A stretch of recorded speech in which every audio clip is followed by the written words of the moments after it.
Hoy comienzo con una historia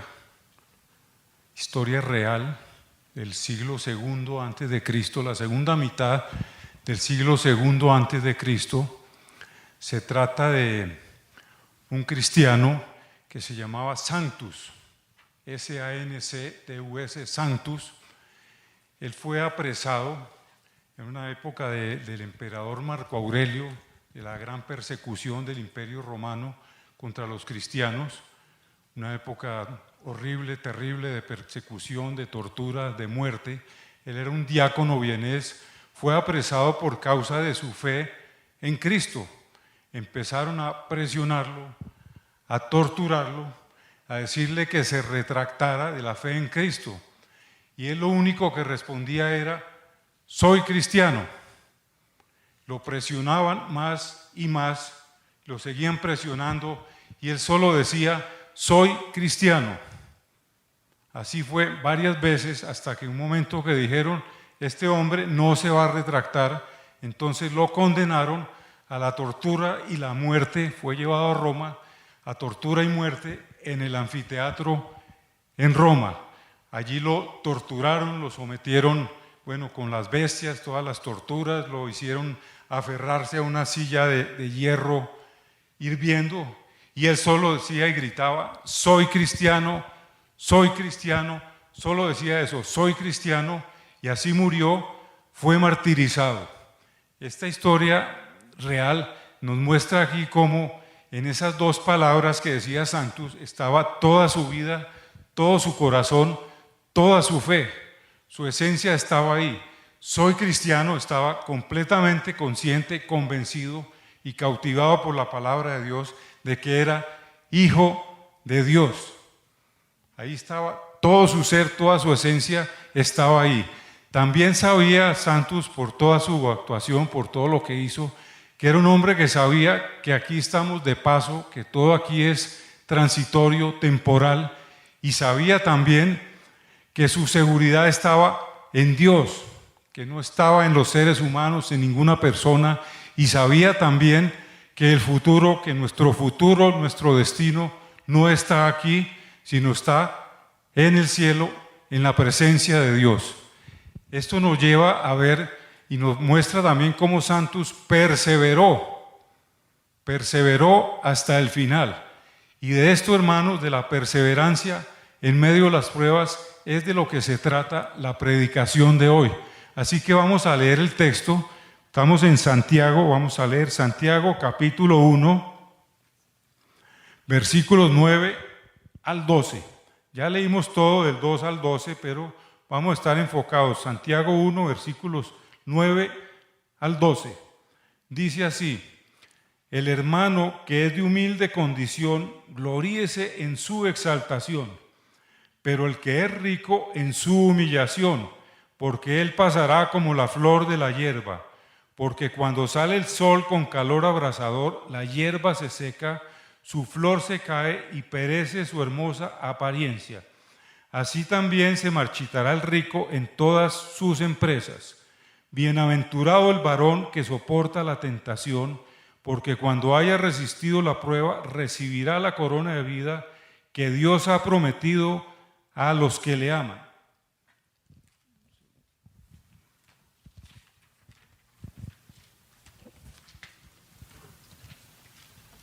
Bueno, entonces ya estamos ubicados, que es la perseverancia en medio de las pruebas. Y pregunto, hermanos, ¿cómo está usted hoy? ¿Cómo estás, hermano, en medio de las pruebas? Porque todos estamos pasando por pruebas. Cada uno conoce lo suyo, su dolor, su sufrimiento. ¿Cómo estás? ¿Estás perseverando? ¿O de pronto estás reaccionando con una resignación pasiva? Porque nos puede pasar. De hecho, creo que nos ha pasado a todos. Como que, esto fue lo que me tocó, esto fue lo que mi Diosito me mandó. Podemos caer en eso, en una resignación pasiva. Caemos en eso o en una perseverancia activa de acuerdo a la palabra. Pues entonces la perseverancia, definamos qué es perseverancia. Perseverancia, de acuerdo a la raíz griega, significa aferrarse a algo con fuerza, con todas las fuerzas, no soltarse. Significa aferrarse valientemente a algo, estar firme, valientemente firme. Eso es lo que significa la palabra perseverancia. Y en el estudio, haciendo este estudio, preparando el sermón, y surge una pregunta que es muy importante, vamos a tenerla en mente todo este tiempo. La pregunta es, ¿puede el cristiano perseverar así como santos? ¿Puede el cristiano perseverar hasta el final? La respuesta claramente es sí, puede el cristiano perseverar hasta el final. ¿Por qué? ¿Por qué puede perseverar? Bueno, porque estamos guardados, primero que todo, la primera razón, estamos guardados por el poder de Dios. Dios nos guarda, como orábamos ahorita, Él nos guarda con su poder, y esto lo dice por ejemplo, lo dice Filipenses 1:6, no lo vamos a leer, yo les digo, es donde dice, el que comenzó la buena obra en vosotros, Él la perfeccionará hasta el día de Cristo. Esa buena obra es la salvación que Dios nos dio, Él la comenzó, Él la perfeccionará hasta el día de Cristo. Estamos hablando aquí también de la santificación progresiva. Bueno, eso es lo que está haciendo Dios, ¿cierto? Ahí vemos entonces la soberanía de Dios. Él nos guarda, Él obra soberanamente en nosotros, nos guarda, nos protege, pero la soberanía de Dios es inseparable de la responsabilidad del ser humano, de la responsabilidad del creyente. Por eso es que Pablo le escribió a los filipenses también, en Filipenses 2:12, dice, ocupaos de vuestra salvación con temor y con temblor. Ahora, este temor y este temblor no se refiere, ese ocuparse no es para ganarse la salvación, porque ya somos salvos. La salvación no se gana, la salvación es por fe, por gracia, por medio de la fe en Cristo. Esto habla aquí de la responsabilidad que tenemos de ocuparnos de nuestra salvación. Se refiere a que seamos responsables, nosotros somos responsables en el proceso de santificación que Dios está haciendo en nosotros. Nosotros somos responsables de orar, de leer la palabra, de escudriñarla, de estudiarla y de ponerla en práctica. Entonces, por estas dos razones, el cristiano sí puede perseverar. Pero entonces surge otra pregunta también. ¿Cómo hacemos para perseverar? Ya lo vamos a ver más adelante, ya vamos a empezar a desarrollarlo. Entonces ya vimos qué es perseverancia, por qué podemos perseverar y vamos a ver cómo podemos perseverar. Bueno, Santiago nos exhorta a todos los creyentes a perseverar. Santiago se dirige en su carta, en este contexto, digamos, en esta sección se dirige a dos grupos de creyentes, a los pobres, creyentes que son pobres, y a creyentes que son ricos. Se dirige, pero no es exclusivamente a los pobres y a los ricos, tiene un contexto más amplio y mucha aplicación, porque igualmente la epístola de Santiago es una epístola universal. Bueno, vamos a ver esto entonces, vamos a ver esto entonces, hermanos. Y entonces, teniendo todo esto en mente, en el día de hoy vamos a ver tres verdades, vamos a estudiar tres verdades bíblicas que tenemos que entender para poder perseverar en medio de las pruebas. Bueno, entonces vamos a empezar a ver, la primera verdad es entender qué implica ser hijo de Dios. Primera verdad que vamos a ver, entender qué implica ser hijo de Dios. Vamos al versículo 9, Santiago 1, versículo 9. Dice así, el hermano que es de humilde condición, gloríese en su exaltación. Antes de seguir, aclarar, recordar, porque aquí el punto es, ¿qué implica ser hijo de Dios? Entender qué implica ser hijo de Dios. Aclarar que todos los seres humanos no son hijos de Dios. todos los seres humanos son creados por Dios. Dios es el creador de todos, pero todos no son hijos de Dios. Son hijos de Dios quienes, a los que Dios les ha dado el derecho de ser sus hijos, a los que han sido redimidos por Dios, a los que el Espíritu Santo regeneró y ahora son nuevas criaturas, tienen un nuevo espíritu, un nuevo corazón y están capacitados para obedecer a Dios. Entonces, es lo que ser hijo de Dios es eso. Ya con esto en mente, entonces, empecemos a estudiar aquí, versículo 9. El hermano que es de humilde condición, paremos ahí. Humilde condición aquí se refiere al cristiano o al creyente que es pobre, que es materialmente pobre.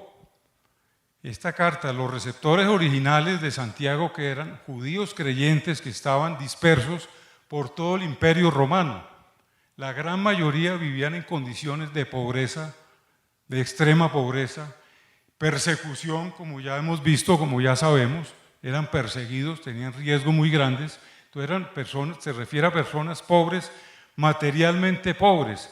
Estas personas necesitaban ánimo, necesitaban exhortación, aliento, consuelo.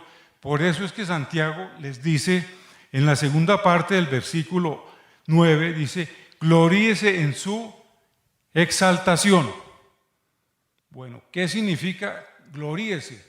Gloríese es el orgullo gozoso de ver las cosas como Dios la ve, como Dios las ve, de ver la vida como es, como Dios dice que es, no como pensamos nosotros que es.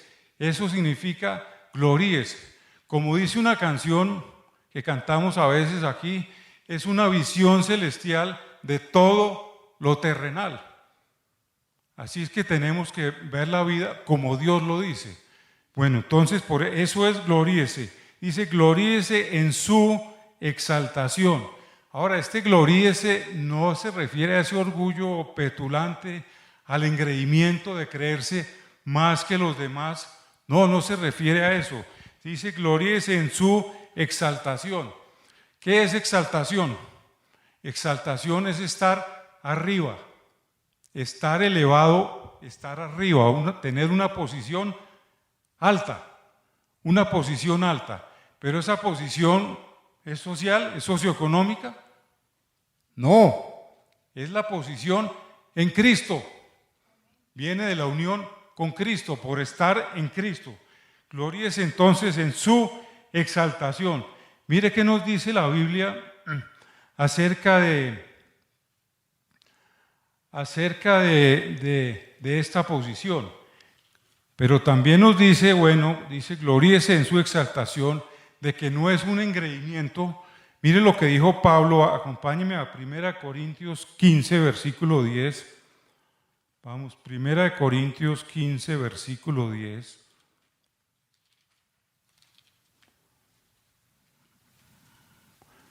Dijo el apóstol Pablo, ¿ya están ahí?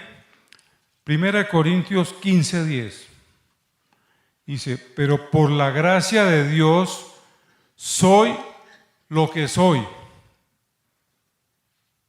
Hermanos, por la gracia de Dios somos lo que somos. Esto lo escribió Pablo, que fue un hombre muy orgulloso, ¿recuerdan? Un fariseo celoso, perseguidor de la iglesia, después ya convertido, fue llevado al tercer cielo. Tenía para enorgullecerse. Por mucho menos que eso podemos caer nosotros en orgullo, ¿o no? Con un ascenso en la empresa ya podemos ponernos muy orgullosos, por decir solo alguna cosa. Y miren a Pablo lo que dijo, pero soy lo que soy por la gracia de Dios. Entonces, no, obviamente no nos está diciendo Santiago de ese orgullo de engreimiento. Esto nos ayuda a mantenernos en humildad. Y hablando también de exaltación, que es posición en Cristo, vamos al libro de Efesios, a la carta a los Efesios. Vamos a ver Efesios 2, versículos 5 y 6. Efesios capítulo 2, versículos 5 y 6.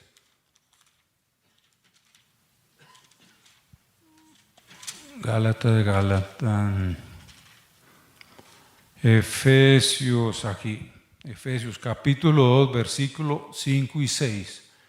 Dice así: aun estando nosotros muertos en pecado, nos dio vida juntamente con Cristo.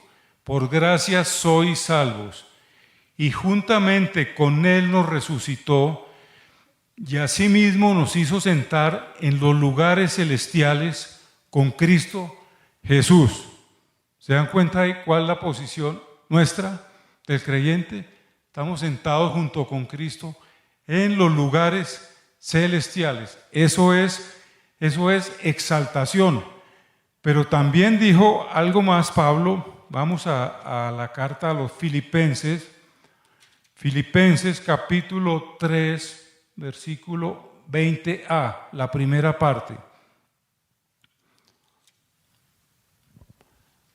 Dice así: mas nuestra ciudadanía está en los cielos.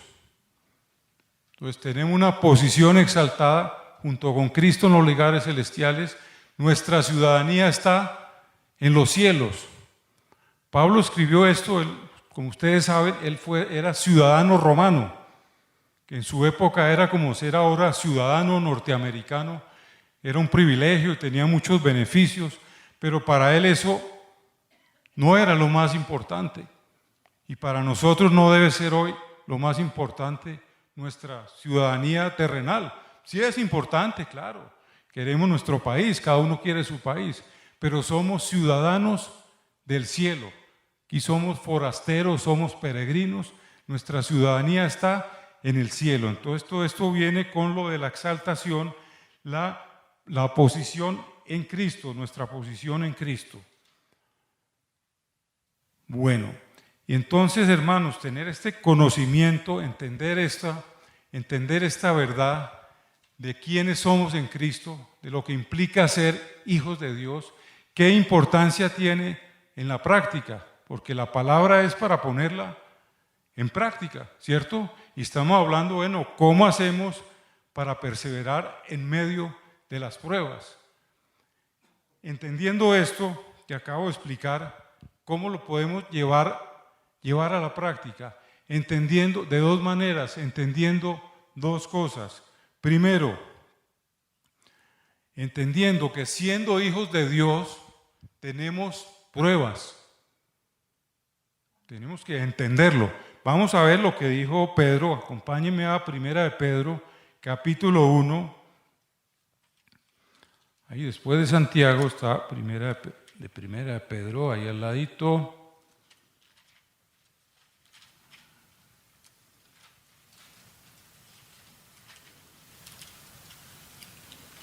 Primera de Pedro, capítulo 1, versículo 5a y 6.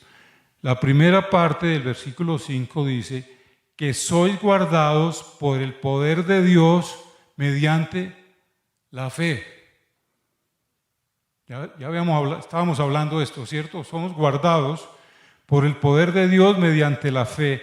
Y en el versículo 6 dice, en lo cual vosotros os alegráis, aunque ahora por un poco de tiempo, si es necesario, tengáis que ser afligidos en diversas pruebas. Está claro aquí que Dios ha decretado que tenemos que pasar por pruebas y por aflicciones. Y lo que Dios ha decretado, ¿quién lo detendrá? Nadie. Y esta es la verdadera vida cristiana. Entonces, entender que somos hijos de Dios esta es una implicación y aplicación también de que y esta es la vida cristiana real, una vida de pruebas, de aflicciones. Muy importante porque esto nos pone con los pies en la tierra y nos advierte, implícitamente nos advierte contra todas las falsas enseñanzas de todos estos falsos maestros de la teología de la prosperidad, de que solo tiene que creer en Jesús. Creer para ellos es intelectualmente, o sea que Jesús existió. Mucha gente cree en Jesús, pero que existió, pero no más, pero no creen que es Dios y no le creen. La palabra también dice que los demonios creen y tiemblan. Entonces, todos estos falsos maestros que enseñan, ¿no? Sueña que Dios cumple tus sueños, visualiza tu milagro. Dicen mucho estos farsantes, estos falsos maestros, dicen que visualiza tu milagro. Eso es pura metafísica, son puras doctrinas de hombres que son doctrinas de demonios. Y todo esto es seducción que viene ¿de dónde? De Satanás. Son los deseos de los ojos, los deseos de la carne y la vanagloria de la vida. Y esa no es la vida cristiana. La vida cristiana es lo que nos está diciendo aquí Pedro y la que estamos viviendo. La que estamos viviendo todos nosotros. Es experiencia de todos y cada uno de nosotros. La otra implicación es, o la otra, digamos, la otra aplicación, la segunda razón que tiene que ver con ser hijos de Dios es que podemos confiar en Dios.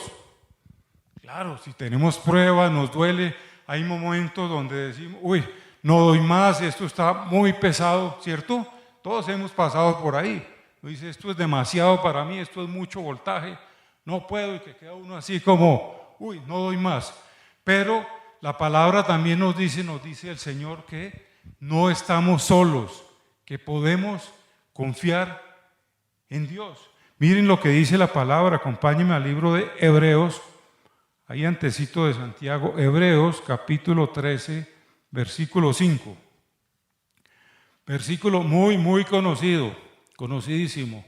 Ya estamos ahí, Hebreos 13, 5. Sean vuestras costumbres sin avaricia, contentos con lo que tenéis ahora, porque Él dijo, no te desampararé ni te dejaré. Aquí está en el libro de Hebreos, pero esto viene en la Biblia desde el Génesis, desde que el Señor le prometió a Abraham, que le dio la promesa a Abraham y le dijo, no te dejaré ni te desampararé. Está en el libro de Deuteronomio también y está a lo largo de la Biblia. Y aquí otra vez lo vemos. El Señor que dice, no te dejaré, no te desampararé. Si el Señor lo dice, yo lo creo. ¿Por qué? Porque Dios es fiel, Dios no es hombre para mentir. Las promesas de Dios en Cristo Jesús son sí y amén. Entonces podemos confiar en Dios. Ciertamente esta primera verdad, sí, tenemos aflicciones por ser hijos de Dios, pero también tenemos la promesa de Dios de que no nos deja ni nos abandona. En el año 1985, partiendo aquí esto de esta promesa del Señor, en el país de Armenia, no en Armenia Quindío, en el país de Armenia que está allá cerca de Rusia, hubo un terremoto tremendo donde hubo miles de muertos, un terremoto espantoso. Bueno, todos los terremotos son espantosos. Y había un papá buscando a su hijo, él lo había llevado al colegio. Bueno, como muchos papás lo llevó, la gente en medio de todos los rescatistas buscando, y el papá busque y busque y busque en esa angustia. Bueno, hizo de todo, pasaron unas horas que fueron interminables, un tiempo interminable. Por fin, después de buscar, y allá buscaron entre los escombros, el niño, su hijo, estaba vivo. Y el niño estaba vivo y estaba con otros niños ahí. Cuando lo rescataron, este niño le dijo a los otros, les dijo, ¿se fijan? Yo les dije que mi papá venía. ¿En qué nos hace pensar esto? Y él tuvo confianza en un papá terrenal que se equivoca, como todos nosotros. Pero entonces yo pregunto, ¿será que nosotros tenemos fe como la de ese niño en que Cristo no nos deja ni nos abandona? ¿Será, hermanos, que tenemos fe como la de ese niño? Sabemos, él dijo que volverá, Cristo volverá. Él dijo, yo no los dejaré ni los abandonaré. Y Él regresará por nosotros, por su iglesia. Entonces podemos confiar, esto es confianza, y también podemos estar seguros en Dios. Nuestra confianza, nuestra seguridad está en Dios. Y justamente, bueno, y hablando de seguridad, esto nos lleva, ya nos introducimos entonces en la segunda verdad. La segunda verdad que vamos a estudiar hoy es Entender que nuestra seguridad está en Dios. Segunda verdad que tenemos que entender para poder perseverar en medio de las pruebas es que nuestra seguridad está en Dios. Vamos, Santiago capítulo 1, versículo 10, la primera parte. Vamos a ver la primera parte. 10a, dice, pero el que es rico en su humillación. Ya vimos, el que es pobre en su exaltación, pero el que es rico en su humillación. Aquí el que es rico es el creyente que es adinerado. Adinerado es el que tiene más de lo esencial, el que las necesidades básicas las tiene cubiertas, que no estaba en esa situación como estaban esos creyentes o como hay muchos actualmente en Colombia, o lo puede haber aquí en nuestra iglesia o en cualquier iglesia del mundo. Entonces se refiere al creyente adinerado, al que tiene dinero. Ahí dice, bueno, el que es rico en su humillación, es decir, gloríese en su humillación. Entonces, ¿qué es humillación? Tenemos que ver qué es humillación. Ya vimos que es exaltación, es estar encima. Humillación es lo contrario, es estar debajo. ¿Debajo de qué? Porque uno se pregunta, bueno, ¿estar debajo de qué? Estar debajo de una gran verdad. Estamos hablando del creyente pudiente. Él está debajo de una gran verdad. Esa gran verdad es la gracia de nuestro Señor. Es la gracia que le dio la fe salvadora, que le dio la fe para creer. Esa gran verdad, esa gracia infinita, esa gran verdad que aplasta el orgullo humano. Entonces, gloríese en su humillación. Ahora es cierto, hermanos, Santiago, como ya dije, se habla de ricos y pobres, pero se extiende no solo a ricos y pobres. Pero es cierto que las riquezas y el orgullo van de la mano. Es más fácil teniendo plata que nos pongamos orgullosos, ¿o no? Con platica es más fácil.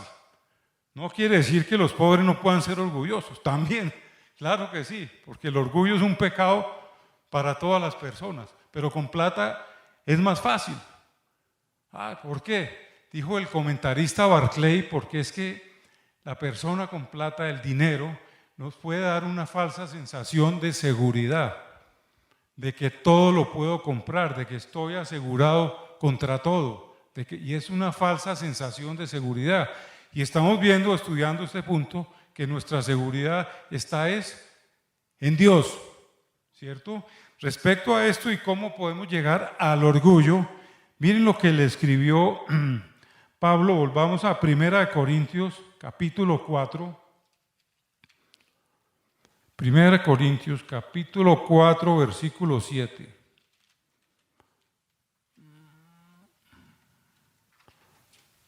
Primera de Corintios 4, 7.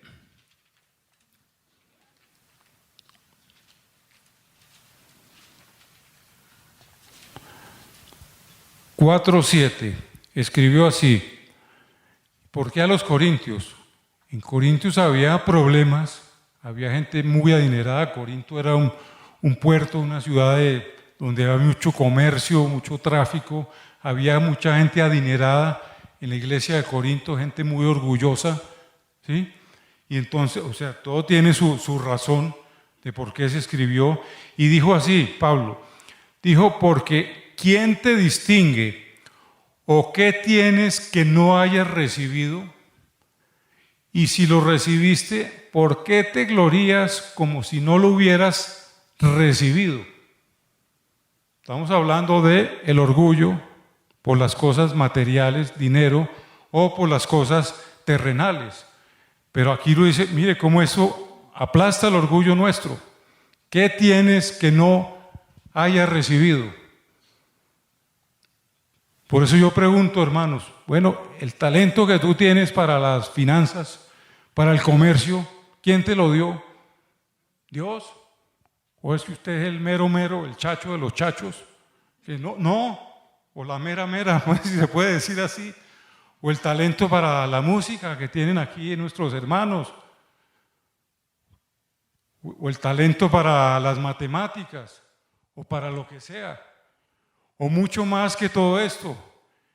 ¿Quién nos dio la salvación? Dios. Nosotros no hicimos nada. La salvación toda la hizo Él. Por eso dice, ¿qué tienes que no hayas recibido?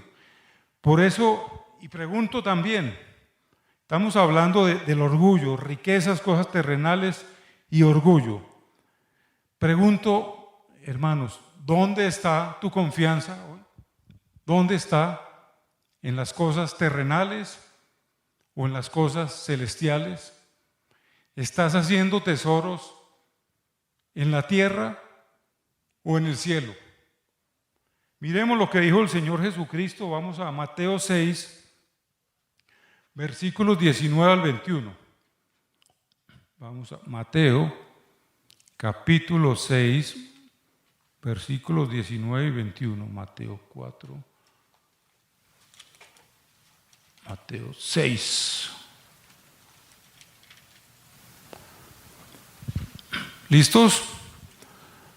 Mateo 6, 19 a 21. Dice, no os hagáis tesoros en la tierra donde la polilla y el orín corrompen y donde ladrones minan y hurtan, sino haceos tesoros en el cielo donde ni la polilla ni el orín corrompen y donde ladrones no minan ni hurtan. Porque donde esté vuestro tesoro, allí estará también vuestro corazón. Vuelvo a preguntar, hermanos, ¿dónde está tu tesoro? O mejor, ¿dónde está nuestro tesoro? Bueno, porque dice aquí, donde está tu tesoro, allí estará también vuestro corazón. ¿Qué significa esto?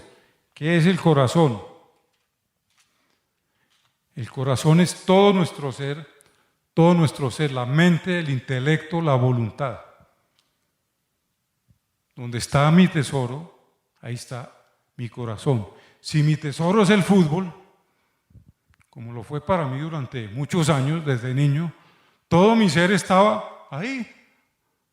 Y pasaba horas y horas y con los amigotes tomando cerveza en las tiendas después de los partidos y hablando horas y horas de fútbol. Uy, ahora miro hacia atrás y digo, uy, Señor, qué bueno eres, Señor, de verdad que eres bueno. Qué pérdida de tiempo. Es por poner solo un ejemplo, pero así es con todo. Con el dinero también la palabra de Jesús dijo, de la abundancia del corazón habla la boca. Entonces, lo que sea tu tesoro, tú vas a ponerlo todo ahí, lo vas a echar todo ahí. Aquí estamos hablando, bueno, y hablando del dinero, de las riquezas. Una vez le preguntaron a uno de los Rockefeller, le preguntaron, ¿cuánto dinero es suficiente? Él dijo, $1 más. Él mismo lo definió, ¿dónde estaba su tesoro? Y todo su corazón estaba ahí. Ahora, hermanos, con esto de las riquezas, es bueno dejar bien claro, Santiago no condena las riquezas ni condena al rico. Tampoco está diciendo que el que tiene tenga que dejar todas sus posesiones. No está diciendo eso. Santiago y la Biblia no condena ni las riquezas ni al rico. Es más, la Biblia reconoce y es sabido, por ejemplo, en los tiempos de Jesús hubo creyentes que eran ricos, como José de Arimatea, Bernabé, como el mismo Filemón, ¿recuerdan? Filemón, que era un hombre rico, en su casa se reunía la iglesia de Colosas. Inclusive, y Pablo también reconoce, escribiéndole a Timoteo, reconoce que había creyentes ricos en la iglesia que pastoreaba Timoteo. Por eso vamos un momentico, vamos a 1 Timoteo capítulo 6, versículos 17 y 19. Primera de Timoteo, capítulo 6, 17 al 19. Dice así, a los ricos de este siglo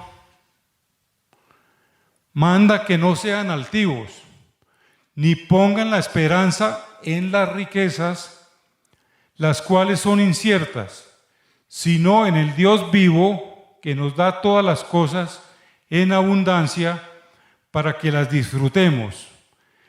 Que hagan bien, que sean ricos en buenas obras, dadivosos, generosos, atesorando para sí buen fundamento para lo porvenir, que echen mano de la vida eterna. Noten aquí cómo sigue hablando de las riquezas, de lo transitorio, de las riquezas, de que debemos poner todo nuestro ser en la vida eterna. Entonces, Dios no condena al rico ni a la riqueza. Lo que sí condena la Biblia es la avaricia, así como a Rockefeller. La avaricia, ¿qué es? Es el deseo desenfrenado de acumular con fines egoístas. Por eso él dijo, $1 más. O sea, el avaro nunca está satisfecho, nunca. Por eso comparan, dicen que la avaricia es como la drogadicción. El drogadicto pues nunca está satisfecho, necesita más. Póngame otra de morfina porque no, necesita más. Y por eso las personas avaras igual son así. Por eso una vida infeliz puede tener muchas riquezas, pero siempre están insatisfechos. La satisfacción plena solo está en Dios, en Cristo Jesús. Bueno, entonces estamos viendo lo que tiene que ver con dinero, con la riqueza, ¿cierto? Estamos viendo que nuestra esperanza no está en las riquezas ni en lo terrenal, sino en Dios. Entonces viene la pregunta de aplicación. ¿Cómo podemos estar más seguros en Dios? Teniendo en cuenta esta verdad de que nuestra confianza está en Dios. De dos maneras. Aquí, ¿qué nos dice la Biblia? Hay dos formas. La primera es orando. Orando. Regresemos a Filipenses, pero ahora Filipenses 4.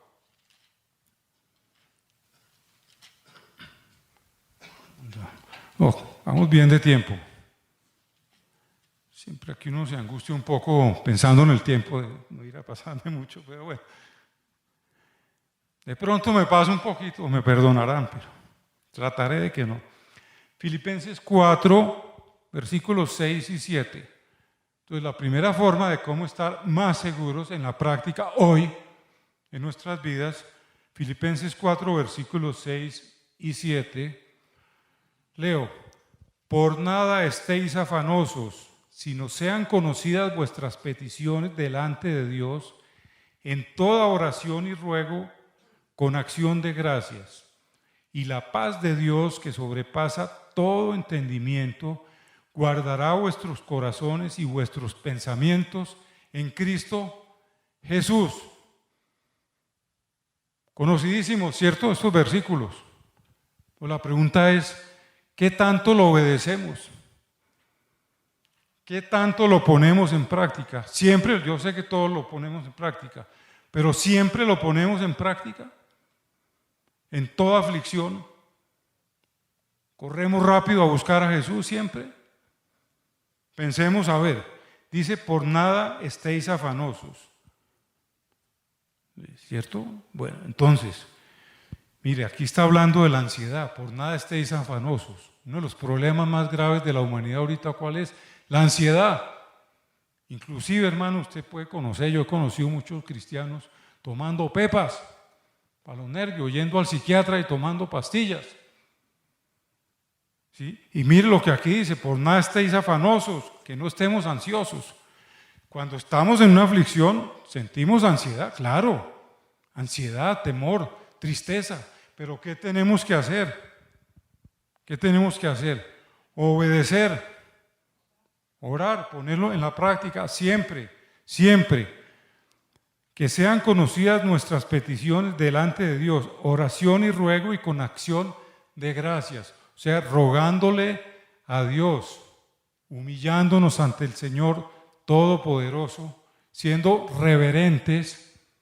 Por eso se dice con ruego, rogando y con acción de gracias, no dándole órdenes a Dios. Como oran todas esas personas, todas esas iglesias carismáticas, pentecostales, que oran dándole órdenes a Dios. Declaro, decreto que ese carro es mío. Declaro y decreto que esta morenita es mía. ¿Sí? Que esta morenita es mía, que ese apartamento es mío. Visualice el milagro. Eso inclusive personas no creyentes, católicos, yo conocí que le decían a esas personas, oiga, ¿y ustedes por qué oran? Dándole órdenes a Dios. No, hermanos, aquí lo dice muy claro, oración, ruego y con acción de gracias, dándole gracias a Dios por todo. Dice, y la paz de Dios, que sobrepasa todo entendimiento, la paz de Dios es sobrenatural, o sea, trasciende el intelecto humano, la sabiduría humana, eso no lo podemos explicar.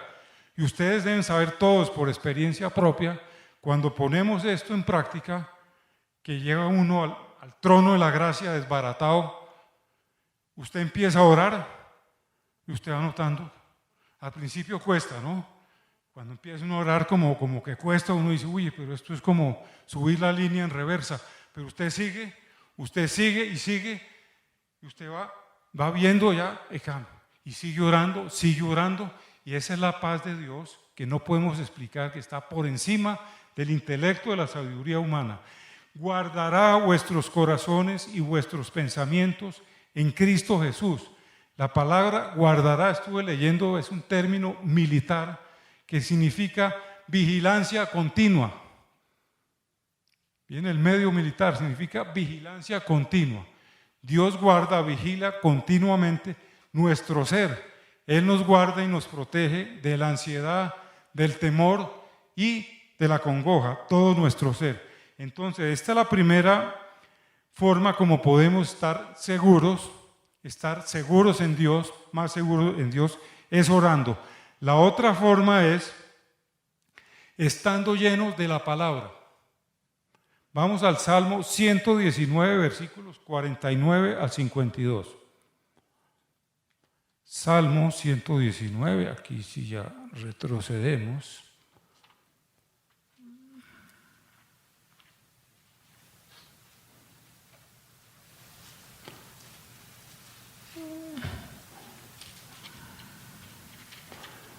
Salmo 119, versículos 49 al 52.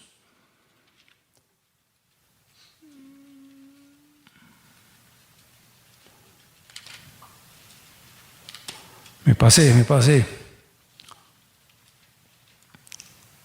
Aquí está. Salmo 119, 49 al 52. Acuérdate de la palabra dada a tu siervo, en la cual me has hecho esperar. Ella, palabra, es mi consuelo en mi aflicción, porque tu dicho me ha vivificado. Los soberbios se burlaron mucho de mí, mas no me he apartado de tu ley. Me acordé, oh Jehová, de tus juicios antiguos y me consolé. Si notan la relación con Filipenses 4, de guardar, ¿sí? De guardar todo, como también tenemos consolación, donde aquí, en la palabra de Dios, pero estando llenos de la palabra de Dios. Esto me recuerda al salmista, el Salmo 1, cuando dice, bienaventurado el varón, el cual su deleite está en la palabra de Dios y medita en ella de día y de noche. Entonces, si cumplimos esto, somos bienaventurados. Y por ser hijos de Dios, somos bienaventurados. Además, porque somos ciudadanos del reino y los ciudadanos del reino somos bienaventurados. Entonces, aquí el punto es estando llenos de la palabra de Dios. La primera forma es orando y estando llenos de la palabra de Dios. Y retornamos algo a lo del principio. Recuerda cuando hablé de soberanía de Dios, lo que Él hace santificándonos y la responsabilidad nuestra en el proceso de santificación. La responsabilidad nuestra aquí, ¿cuál es? Orar, leer la palabra, escudriñarla, estudiarla y amarla cada vez más. La única forma de estar llenos de la palabra de Dios es leyéndola y estudiándola y guardándola en nuestro corazón. Ahí está nuestra responsabilidad. Bueno, Entonces, con esto ya terminamos la segunda verdad, que es que entender que nuestra seguridad está en Dios y no en las cosas terrenales. Ahora vamos a la tercera y última verdad del estudio de hoy. Es entender cuál es la recompensa final. Tercera verdad que tenemos que entender para poder perseverar en medio de las pruebas es entender la recompensa final.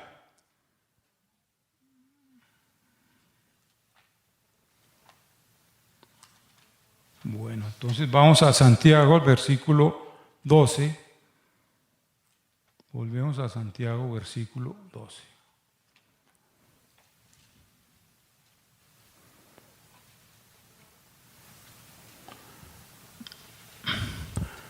Dice así: bienaventurado el varón que soporta la tentación, porque cuando haya resistido la prueba, recibirá la corona de vida que Dios ha prometido a los que le aman. Aquí dice, bienaventurado el varón que soporta la tentación, pero aquí, teniendo en cuenta la raíz griega, la palabra exacta aquí se refiere a prueba, no a tentación. Eso, bueno, teniendo en cuenta la raíz griega para esto, aquí la palabra justa es bienaventurado el varón que soporta la prueba. En la versión, en la Biblia de las Américas dice el que es aprobado, el que persevera. Dice el que persevera y el que es aprobado en medio de las pruebas. Dice, porque cuando haya resistido quiere decir cuando haya sido aprobado, recibirá la corona de vida que Dios ha prometido a los que le aman. Bueno, entonces vemos aquí vemos cómo la Biblia, y esto lo dice el apóstol Pedro, ya vamos a entrar ahí, nos exhorta a perseverar en medio de las pruebas. Acompáñeme a Primera de Pedro, capítulo 2, versículo 20. Volvemos ahí al lado de Santiago.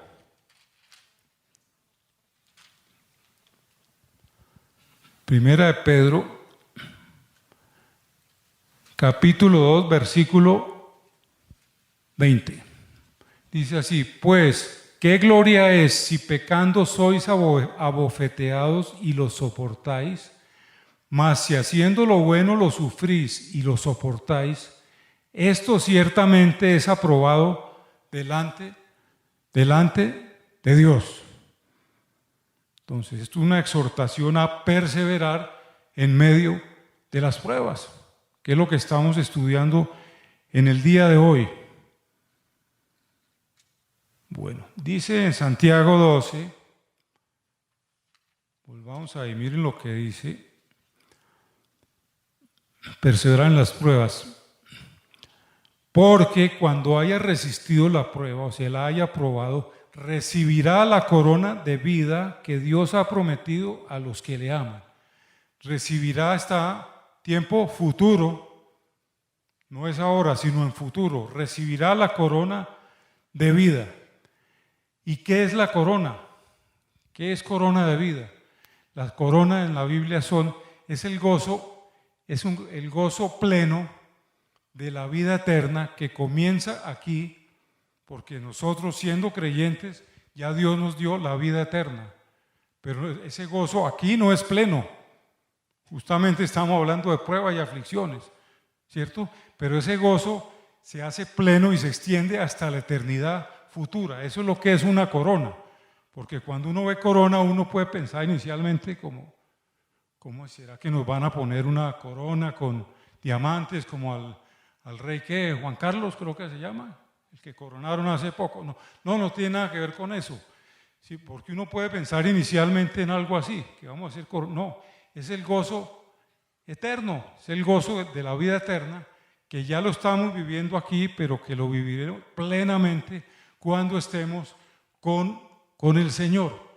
Eso es la corona de vida que Dios ha prometido a los que le aman. ¿Quiénes son los que aman a Dios? Los que aman a Dios son los que obedecen su palabra. Por eso Jesús dijo, Les dijo a eso, ¿por qué dicen que me aman si no hacen lo que yo les digo? Los que aman son los que obedecen su palabra. Bueno, entonces vemos que es futuro, recibirá. La Biblia habla, bueno, Pablo habló mucho sobre lo que es una carrera. ¿Se escucha bien? Sí. Habló mucho sobre lo que es una carrera. ¿Recuerdan? Una carrera. Y si nosotros vemos una competencia de atletismo o de ciclismo, la persona está en una carrera de competencia, el premio no se lo dan a la mitad. Ni en los 42 kilómetros, a los 3 kilómetros no le van a dar ningún premio. Tiene que terminar los 42. Eso es así, es lógico. Entonces, nosotros tenemos una carrera espiritual. Por eso el premio es futuro. Estamos mirando a lo que es, a la meta. El deportista mira, bueno, allá está la meta. Miremos lo que dijo Pablo al respecto. Vamos a 2 de Timoteo, capítulo 4.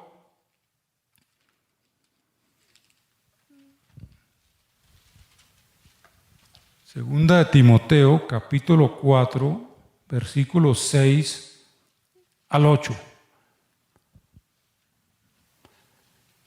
Escribió Pablo, porque yo ya estoy para ser sacrificado y el tiempo de mi partida está cerca.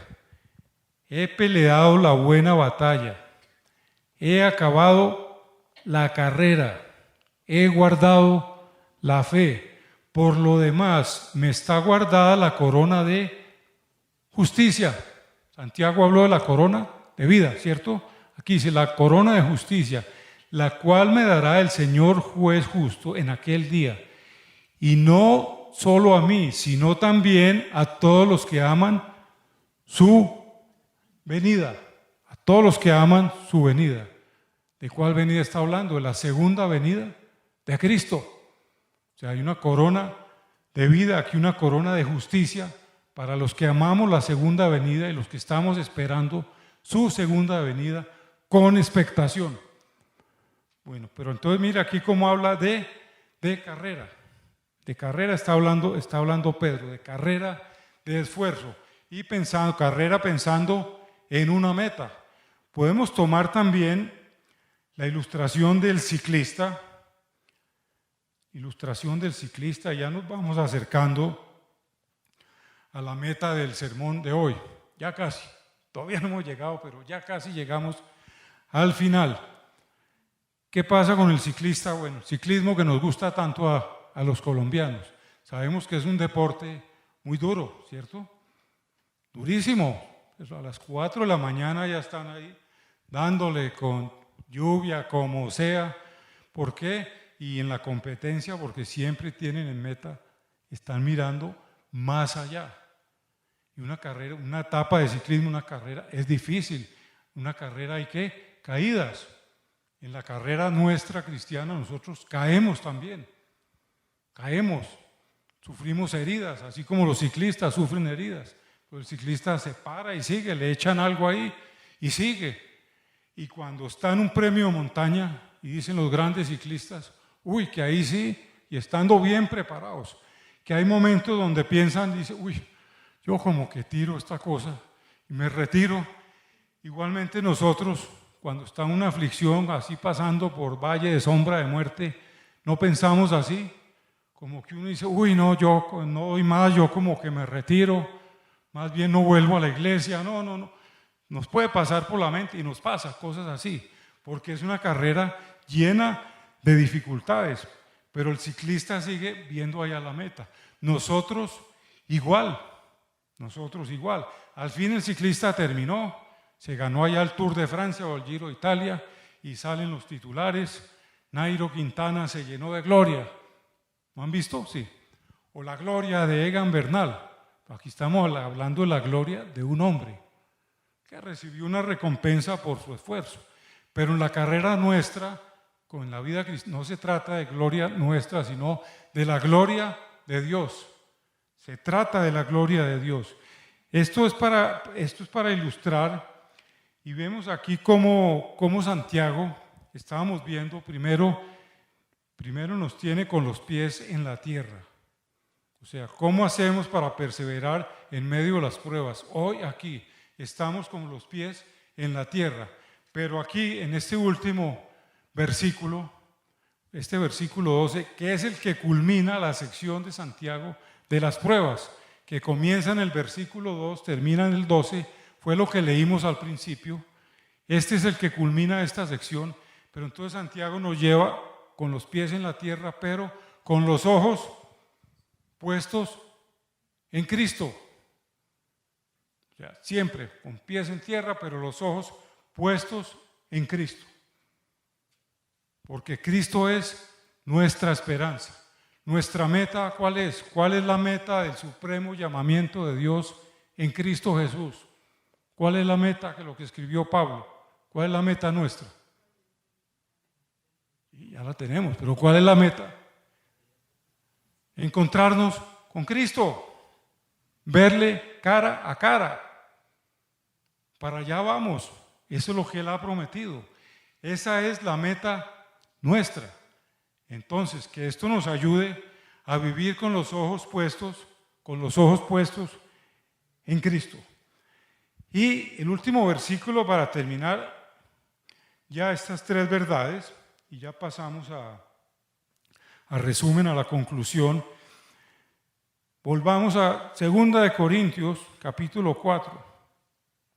Miren lo que dijo Pablo, 2 Corintios, capítulo 4, versículos 16 al 18. 2 Corintios 4, versículos 16 al 18. Bueno. Por tanto, no desmayamos. Antes, aunque nuestro hombre exterior se va desgastando, el interior, no obstante, se renueva de día en día, porque esta leve tribulación momentánea produce en nosotros un cada vez más excelente y eterno peso de gloria, no mirando nosotros las cosas que se ven, sino las que no se ven. Pues las cosas que se ven son temporales, pero las que no se ven son eternas. Las que no se ven son eternas. Entonces, bueno, esta verdad de entender la recompensa final tiene que ayudarnos. ¿Cómo nos ayuda a perseverar en medio de las pruebas?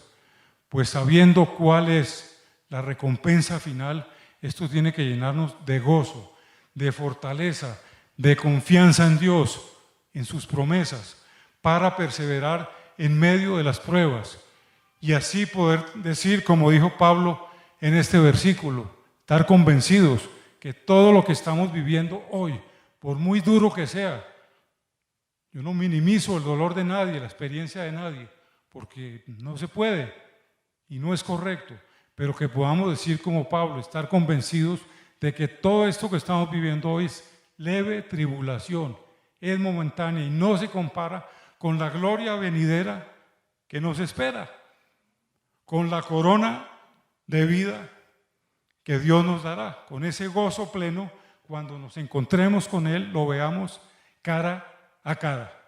Bueno, hermanos, entonces, ¿qué concluimos? ¿Qué concluimos el día de hoy? Al principio pregunté, ¿puede un cristiano perseverar en medio de las pruebas, así como santos hasta el final? ¿Cuál es la respuesta? Sí, claro que sí. Ya vimos por qué. Entonces, concluimos que podemos perseverar en medio de las pruebas, primero, porque al entender que soy un hijo de Dios, lo que implica ser hijo de Dios, significa que vivo una vida de pruebas, de aflicciones, de dificultad, pero al mismo tiempo entiendo y confío plenamente en Dios, que Dios no me deja ni me abandona.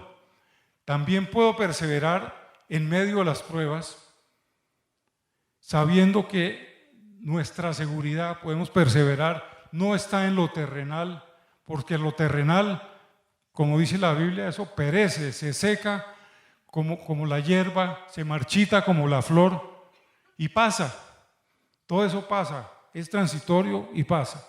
Todo esto nos lleva a pensar, por eso nos da la convicción que nuestra esperanza está en lo eterno, está en Dios, en su palabra, en sus promesas. Eso también nos ayuda a perseverar también.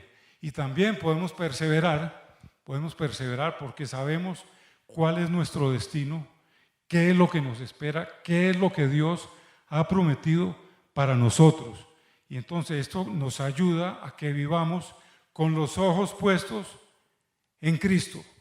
Hermanos, que la luz de la eternidad alumbre nuestro andar diario. Gloria a Dios, oremos.